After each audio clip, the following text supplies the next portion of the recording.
Hello, friends. This is going to be an experience in virtually sharing a meal. I'm going to have my lunch laid out here, and I hope that you will also.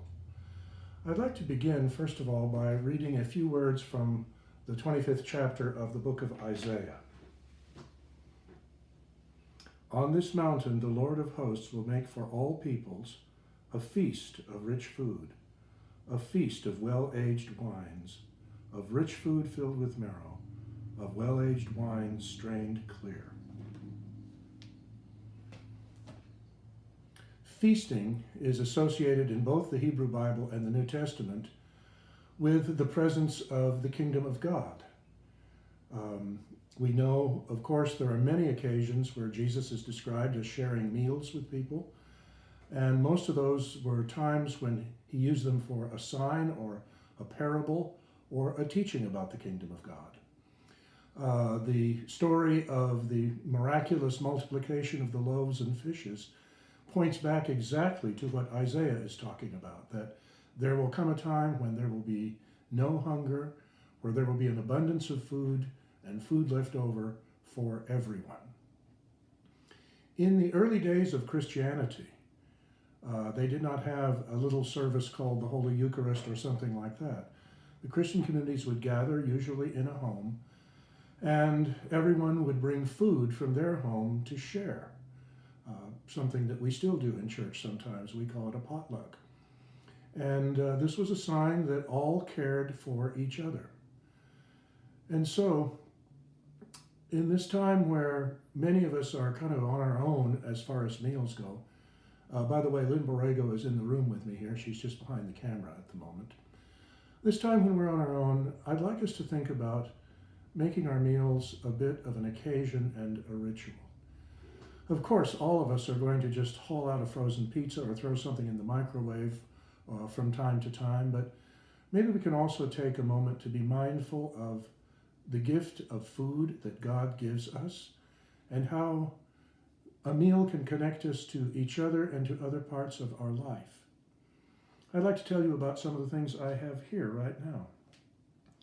This plate is from a Limoges set that was a wedding gift to Lynn's grandmother in the early part of the 20th century. Here on the plate is some homemade sourdough bread that I have made. And it's just cheese and apples from the supermarket, but it's still part of this occasion. The silverware were wedding gifts to Lynn and me when we were married in 1977. The placemat was a gift from our daughter. She got it in France. The salad is dandelion greens from our lawn that Lynn gathered a day or two ago. The wine glass was the gift from the family of an elderly lady that we took care of in the last years of her life. And this candlestick also was a wedding gift to Lynn and me. And as far as we can remember, the vase for the flowers was a Mother's Day present to Lynn many years ago from our children.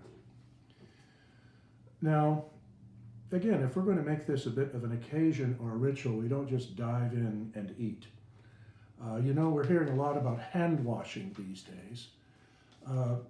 The Jewish custom is that not only do you wash your hands before a meal, but there is a special blessing that is said, which I think is very good for us to remember in this day of being encouraged to frequent hand washing.